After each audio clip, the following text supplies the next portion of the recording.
오늘 본문은 구약에서 아주 잘 알려진 장입니다. 다니엘과 사자굴에 대한 이야기죠. 아이들에게도 많이 사랑받는 이야기이기도 하고 저 역시 어렸을 때 굉장히 좋아했던 기억이 있습니다.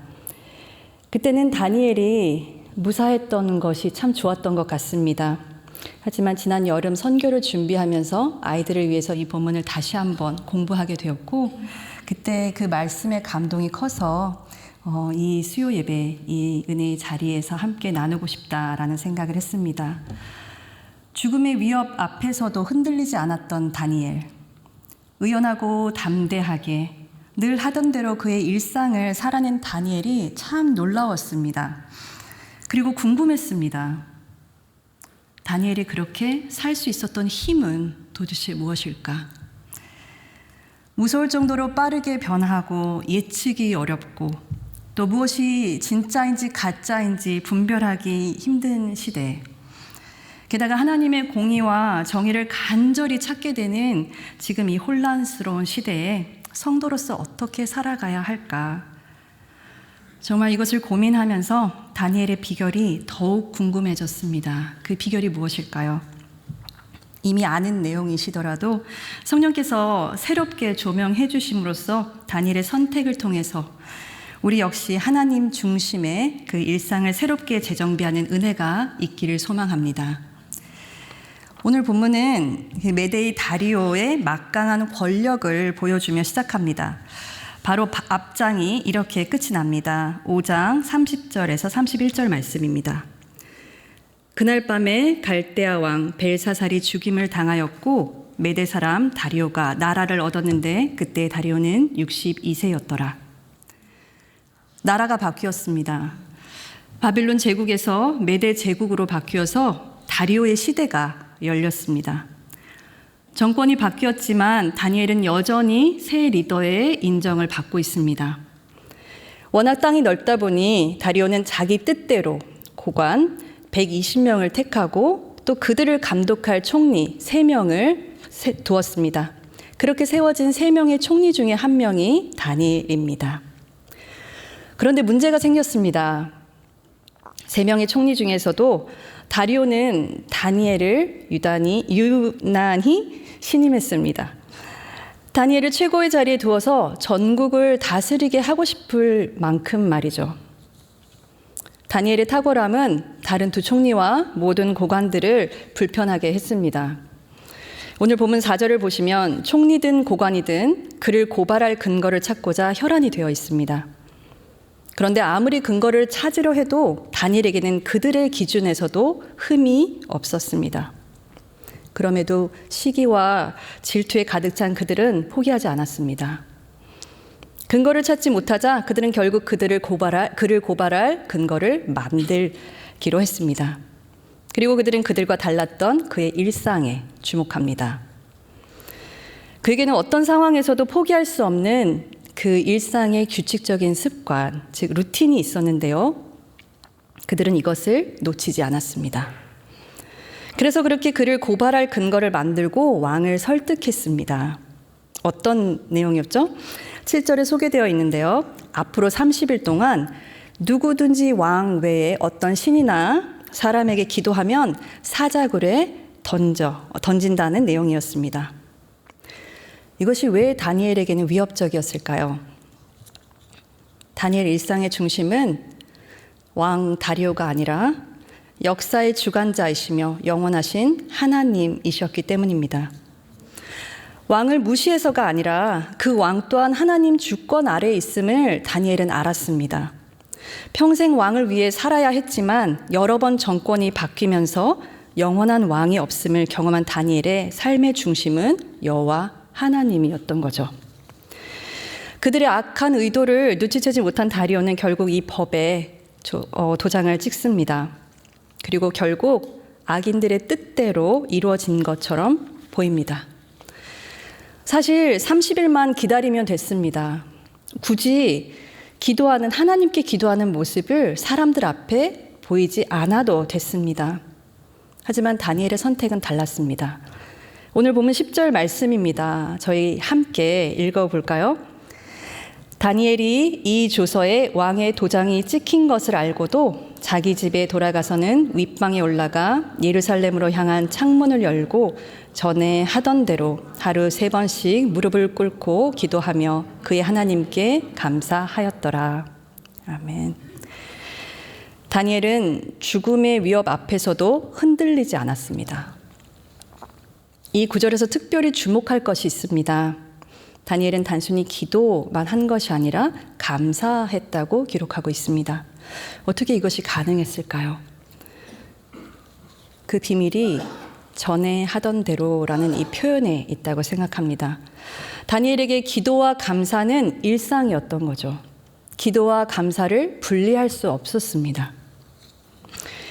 옥에 있던 사도 바울 역시 빌립보 교회에 보낸 편지에서 기도와 감사는 하나임을 가르쳐 줍니다. 빌립보서 4장 6절에서 7절 말씀입니다. 아무것도 염려하지 말고 오직 다만 모든 일에 기도와 간구로 너희 구할 것을 감사함으로 하나님께 아뢰라. 이 말씀은 기도할 때 감사함으로 하나님께 구하라는 점을 강조하고 있습니다. 이미 주신 은혜, 하나님의 선하심을 기억하면서 감사하는 태도를 가지라는 거죠. 사실 우리가 마주하는 그 현실의 무게가 너무 클 때는 바로 감사하기가 쉽지 않습니다. 그럼에도 불구하고 기도란 이 감사 가운데 이루어진다라는 것입니다. 감사는 우리의 관점을 바꿔줍니다. 하나님이 우리 삶에 어떻게 역사하시는지를 기억하게 합니다. 이 말씀은 감사가 가지는 놀라운 능력을 보여주고 있는데요. 우리의 시선을 문제에서 하나님으로 옮겨줍니다. 내가 지금 하나님께 간구할 수 있다는 것에 대해서 감사하게 됩니다. 하나님이 이미 하신 일에 대해서 감사하게 됩니다. 앞으로 하실 일들이 합력하여 선을 이룰 거라는 믿음을 주셔서 감사하게 됩니다. 그때 우리의 마음은 더 이상 염려와 두려움으로 흔들리지 않습니다. 그렇습니다. 감사는 염려를 무력하게 합니다. 절망에서 소망으로 우리를 인도합니다. 여전히 상황이 해결돼서가 아닙니다. 그럼에도 불구하고 하나님의 평강이 우리를 지키실 수 있다는 것입니다. 그렇습니다. 다니엘이 사자굴의 위협 앞에서도 감사와 기도를 멈추지 않았던 이유는 그것이 그에게 너무나 중요한 가장 근본적인 일상이었기 때문입니다. 삶의 중심이었기 때문입니다. 다니엘이 어떻게 이렇게 기도의 루틴을 갖게 되었는지 성경에서는 정확히 밝히지 않고 있습니다. 하지만 말씀을 묵상할수록 저에게는 새로운 의미가 크게 다가왔는데요. 늘 해왔던 거라서 습관적으로 몸이 기억하니까 그렇게 했던 거라면 정말 그 조서의 내용을 알고도 계속 기도하고 감사할 수 있었을까라는 생각이 들더라고요. 악인들 마음대로 세상이 움직여지는 것 같은 그런 현실 속에서 전지전능하신 하나님이 정말 실제 하시는가라는 그 믿음이 흔들릴 수밖에 없던 그런 순간에서도 그의 경건한 루틴은 흔들리지 않습니다. 그 힘이 무엇일까요? 그에게 이 경건의 일상은 단지 반복적인 습관이 아니라 하나님과의 교제였습니다. 아침 8시 30분 기도하고 감사해서 뿌듯하고 또 하지 못해서 자책하고 그런 행위가 아니라 하나님을 인격적으로 만남으로 영적으로 공급받고 충전받는 시간이었던 거죠. 오늘 본문 6장은 이렇게 끝이 납니다. 28절 말씀입니다. 이 다니엘이 다리오 왕의 시대와 바사 사람 고레스 왕의 시대에 형통하였더라. 어린 시절 포로로 잡혀와서 이제 어느덧 80이 넘기까지 우리는 다니엘의 삶을 세세히 다 알지 못합니다. 하지만 늘 좋은 일만 있었고 또 인생에 어려움이 없었을 거라고 생각지는 않습니다. 살아계셔서 역사를 주관하시고 그의 삶 속에 세심히 친밀하게 개입하셔서 함께 하시는 그 하나님과의 동행이 그에게는 일상이었던 거죠. 이번 주 특세 첫날 성도의 지향성과 자율성이라는 그 귀한 말씀을 들었는데요. 다니엘 1장에서 우리는 다 아시다시피 다니엘은 뜻을 정하여 하나님 말씀대로 살고자 분명한 방향성과 지향성을 갖고 있었습니다. 왕이나 귀족의 자손으로 태어났지만 나라를 잃고 심지어 이방 민족 바벨론의 포로로 잡혀온 어린 다니엘. 하지만 그는 왕의 음식과 포도주로 나를 더럽히지 않겠다고 결단합니다. 율법에 어긋나기 때문이죠. 하나님 말씀대로 살겠다라고 결단한 것입니다. 물론 그 과정이 쉽지 않았습니다. 하지만 1장에서 우리가 만나는 다니엘은 적극적으로 노력합니다. 환관장에게 가서 내가 그 음식과 포도주로 나를 더럽히지 않게 해달라고 도움을 요청합니다. 이후 그 환관장이 임명한 감독관에겐 가서 나와 내 친구들을 열흘 동안 시험해 보세요 라고 요청합니다. 다니엘과 세 친구들, 그들은 하나님이 그들을 지키실 거라는 확신이 있었고 다니엘서 기자는 그들의 탁월한 능력이 하나님께로부터 왔다는 것을 분명히 밝히고 있습니다. 하지만 그가 하나님에 대해서 어떤 이해를 가지고 있었는지는 분명하게 드러나지 않는데 약간의 힌트가 2장에 있습니다.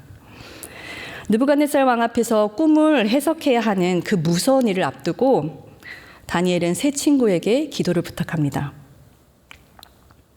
하늘에 계신 하나님께서 불쌍히 여겨주시도록 기도해달라는 것입니다. 그리고 그날 밤 그는 가서 홀로 하나님께 부르짖습니다. 그리고 하나님은 다니엘에게 환상을 보여주시고 그 비밀을 깨닫게 하십니다. 응답하신 주님께 다니엘이 이렇게 감사하며 찬양하는데요. 그 내용을 살짝 살펴보겠습니다. 다니엘 2장 23절 말씀입니다. 나의 조상들의 하나님이여, 주께서 이제 내게 지혜와 능력을 주시고 우리가 주께 구한 것을 내게 알게 하셨사오니 내가 주께 감사하고 주를 찬양하나이다. 곧 주께서 왕의 그 일을 내게 보이셨나이다 하니라. 주님께서 나의 기도를 들으셨고 응답하셔서 지혜와 능력을 주셨다라는 것을 다니엘은 압니다. 하지만 그에게 하나님은 나의 조상들의 하나님입니다. 세월이 한참 지나서 6장에서 만나는 다니엘, 이때 다니엘은 이미 80이 넘었죠. 하나님은 더 이상 조상의 하나님이 아닙니다. 나의 하나님으로 바뀌어 있습니다. 다니엘을 사자굴에 던지라고 명령할 수밖에 없었지만 다리오는 다니엘을 걱정하느라 밤새 잠을 이루지 못합니다. 그리고 새벽에 제일 먼저 사자굴에 달려가 다니엘의 안위를 살핍니다. 그런 다리오에게 다니엘이 이렇게 외칩니다. 22절 말씀입니다. 나의 하나님이 천사를 보내셔서 사자들의 입을 막으셨으므로 사자들이 나를 해치지 못하였습니다.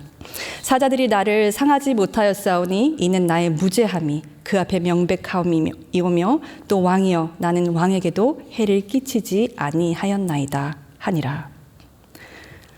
이제 하늘에 계신 하나님, 영원하신 하나님, 역사를 주관하시는 하나님이 다니엘에게 나의 하나님이 되어 있습니다. 1장에서는 하나님에 대한 언급이 전혀 없지만 6장에서는 꽤 자주 등장하는데요. 거의 모든 경우에 소유격과 함께 사용되고 있습니다. 그 악인들이 다니엘을 가리켜, 하나님을 가리켜 그의 하나님, 또 자기의 하나님, 내가 항상 섬기는 너의 하나님, 그리고 다니엘이 고백하는 나의 하나님, 모두 여호와 하나님을 가리키는데 하나님을 모르는 자들에게도 하나님은 다니엘의 하나님이었던 것입니다. 다니엘을 참소한 자들을 즉시 처벌하고 다리오 왕이 이렇게 조서를 내렸다고 6장은 기록하고 있습니다. 26절, 27절 다리오 왕의 고백인데요. 저희가 함께 읽으면 좋겠습니다. 26절입니다. 내가 이제 조서를 내리노라.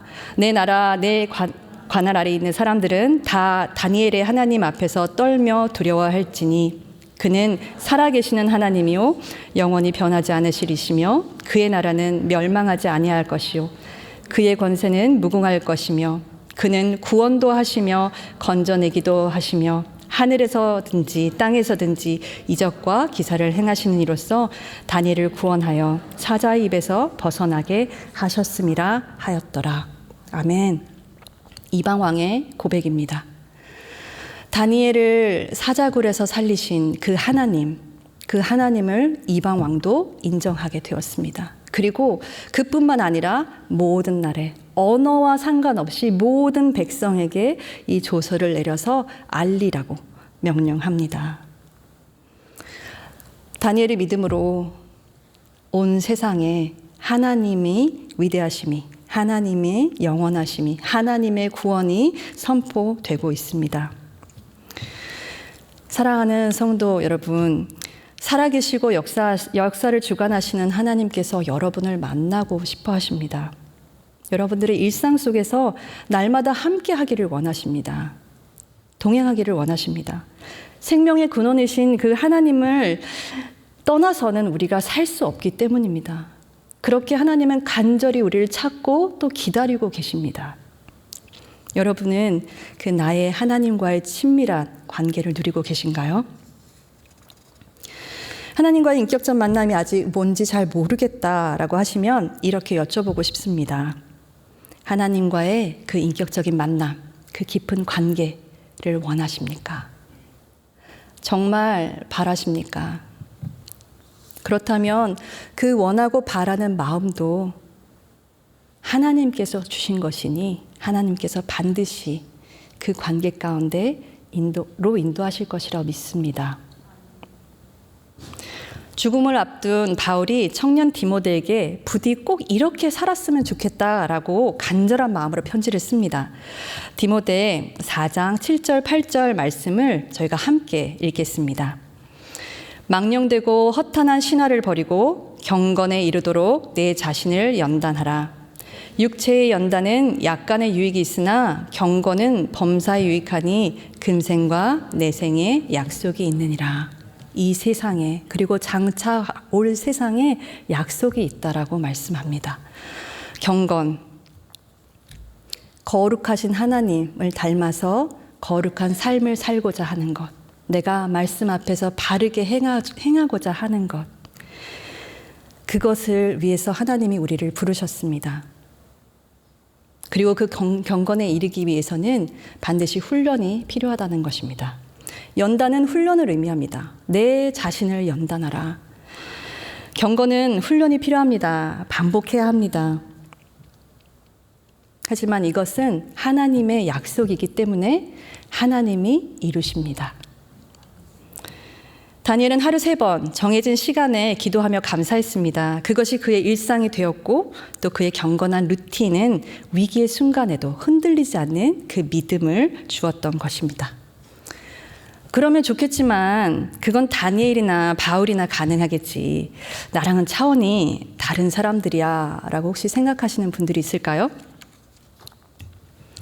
바울이 디모데에게 명심하기를 바랐던 그 말씀을 오늘 저희도 믿음으로 받았으면 좋겠습니다. 4장 4절 5절 말씀인데요. 하나님이 지으신 모든 것이 선함에 말씀과 기도로 거룩하여 지니라. 아멘. 하나님의 지음을 받으셨다면 선하십니다. 그리고 하나님이 말씀과 기도로 거룩하게 하실 것입니다. 몸의 훈련, 운동도 약간의 유익이 있다고 하는데 경건은 범사에 유익하다라고 말씀합니다.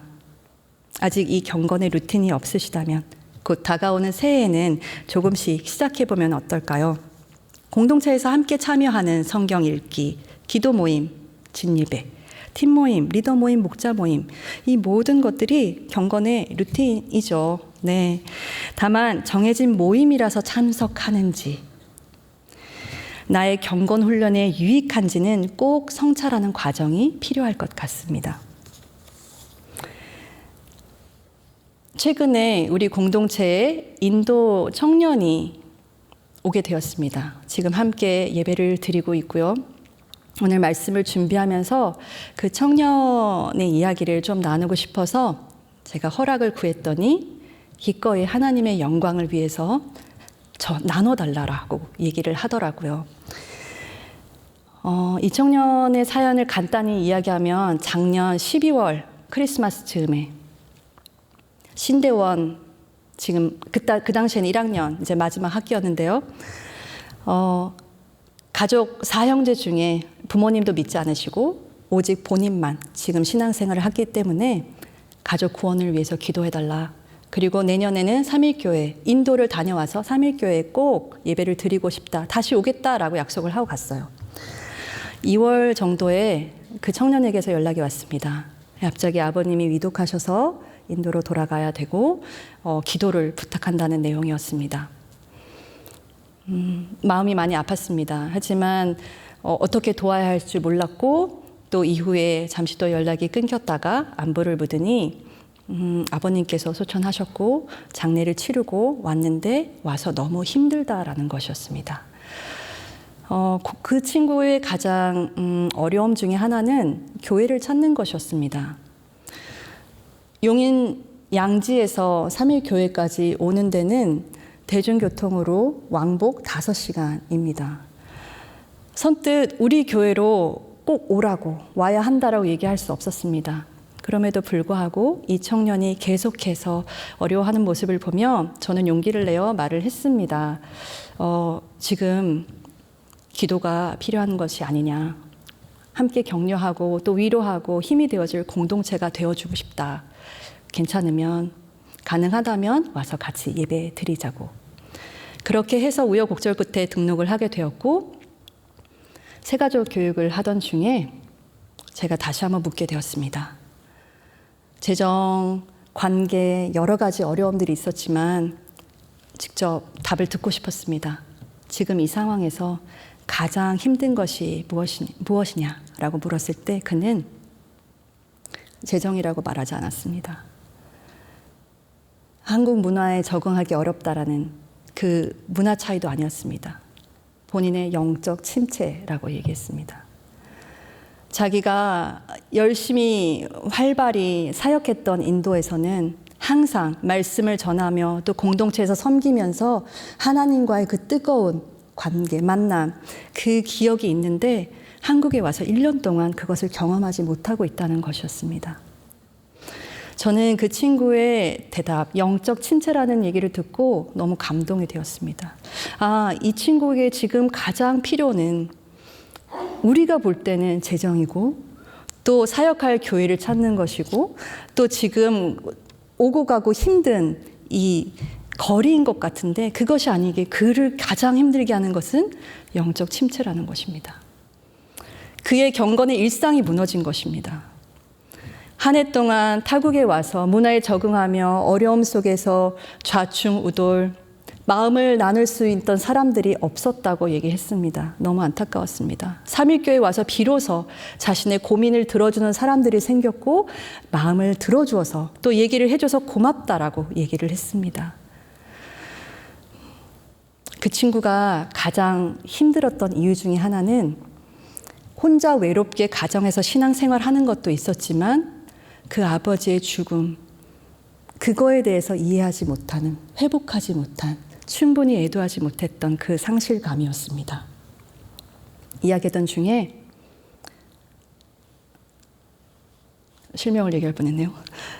그 청년을 부르면서 하나님이 지금 얼마나 너의 그 형제의 가정에 구원을 이루고 계신지, 이미 시작하셨는지 지금 보이지 않느냐라고 얘기를 하게 되었습니다.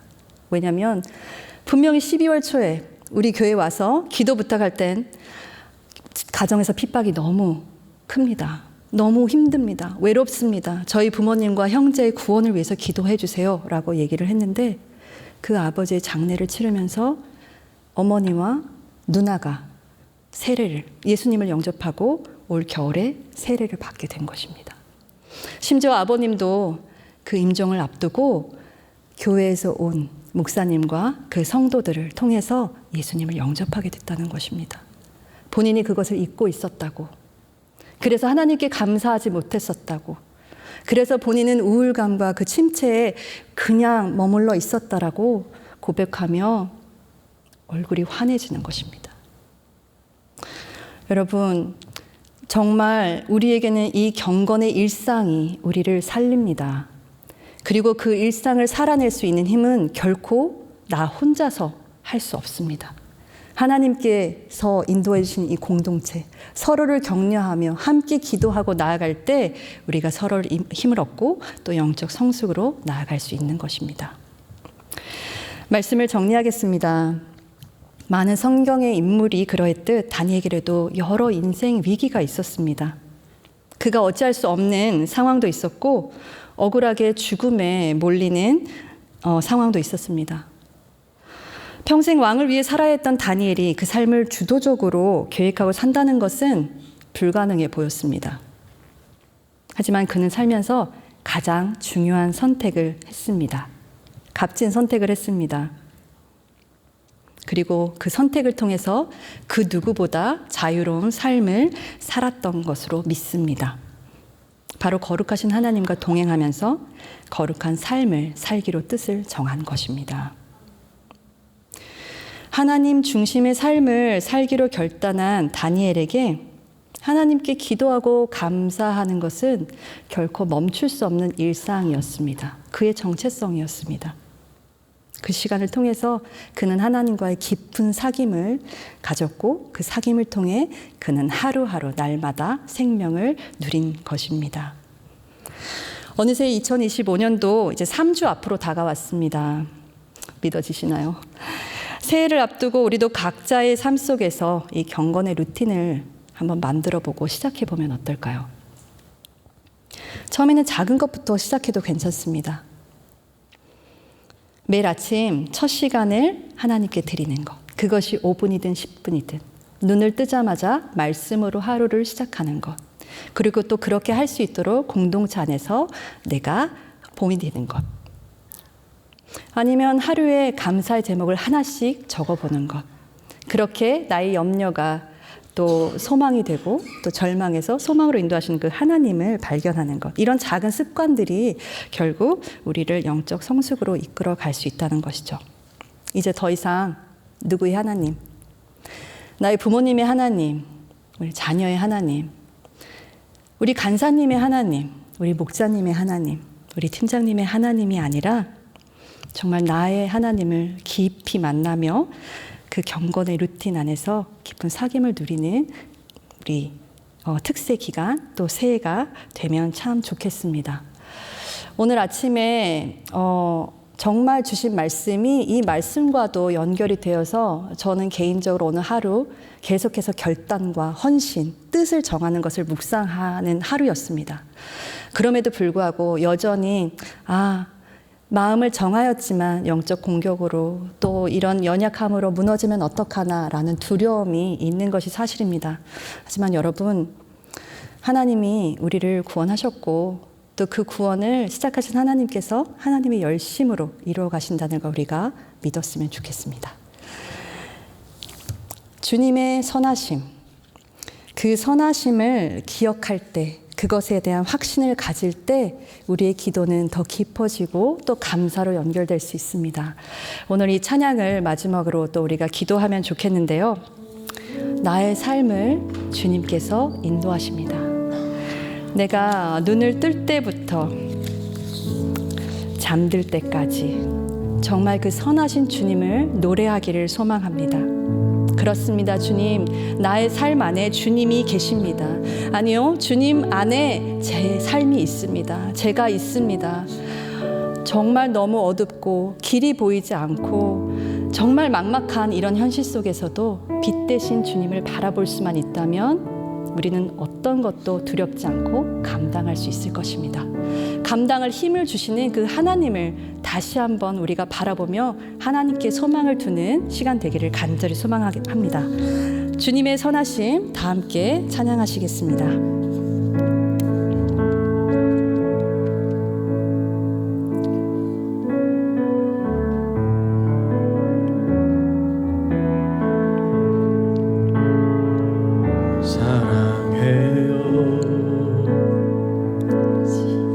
신실하신 나의 주님, 나의 삶 주님 안에 있네. 눈을 뜨는 아침부터 나 잠들기까지 선하신 주를 노래하리.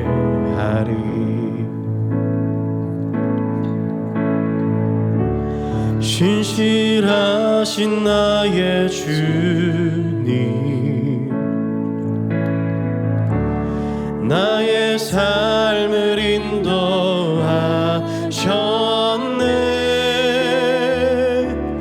나의 모든 호흡 다해 선하신 주를 노래하리.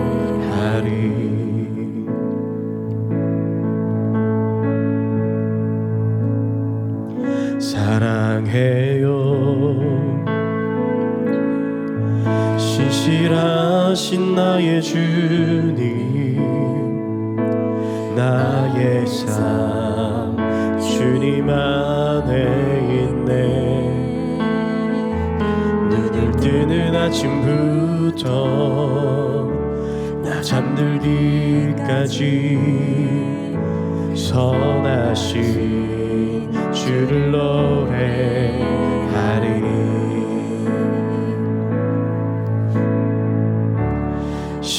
신실하신 나의 주님, 나의 삶을 인도하셨네.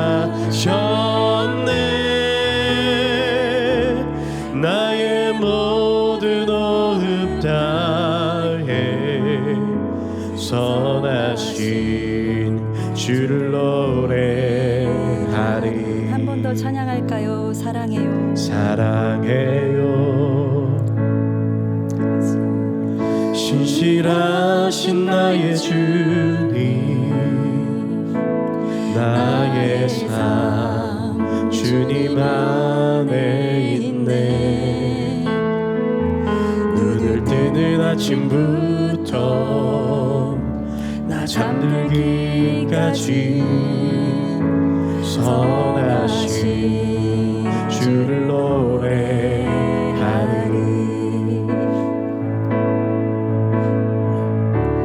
신실하신 나의 주님, 나의 삶을 인도하셨네. 나의 모든 호흡 다해 선하신 주를 노래하리.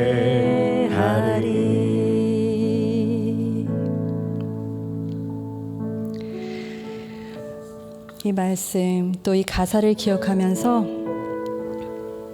믿음으로 우리가 두 가지 기도 제목을 갖고 함께 기도했으면 좋겠습니다. 먼저 우리 각 개인과 공동체를 위해서 기도하겠습니다. 하나님, 우리가 경건의 모양이 아닌 경건의 능력을 경험하는 삶이 되기를 원합니다. 나의 일상이 또 우리 공동체가 하나님 중심이 되게 하시고 또 함께 이 말씀을 살아낼 수 있는 힘을 또 감당할 수 있는 힘을 주시옵소서. 또 한 가지 우리가 합심하여 또 나라를 위해서 기도했으면 좋겠습니다. 하나님, 이 민족을 불쌍히 여겨 주시옵소서. 주님께서 온전히 역사의 주관자 되시고 지금 이 시간에도 세상을 경영하고 계신 줄 믿습니다. 아버지, 우리에게 믿음을 주시옵소서. 먼저 우리가 주님의 시선으로, 주님의 눈으로, 주님의 마음을 세상을 바라볼 수 있게 하여 주시옵소서. 그러기 위해서는 주님이 필요합니다. 성령을 부어 주시옵소서. 아버지, 우리의 눈을 열어 보게 하여 주시옵소서. 주님의 영광을 보여 주시옵소서. 이 어둠 가운데서도 지금도 성실히 주님의 인자하심으로 역사하시는 그 하나님을 바라보게 하여 주시옵소서. 온전히 주님께 소망을 두게 하여 주시옵소서. 이 땅에 하나님의 통치가 이루어지기를 원합니다. 주님의 공의와 자비가 충만하기를 원합니다. 주님 일하시옵소서. 주님 역사하여 주시옵소서. 저희 다 함께 믿음으로 합심하여 기도하시겠습니다. 주님 감사합니다. 아버지, 오늘 이 시간 주님께서 성전으로 인도하시고 아버지 우리의 마음을 주님께로 향하도록 인도하신 것을 감사합니다.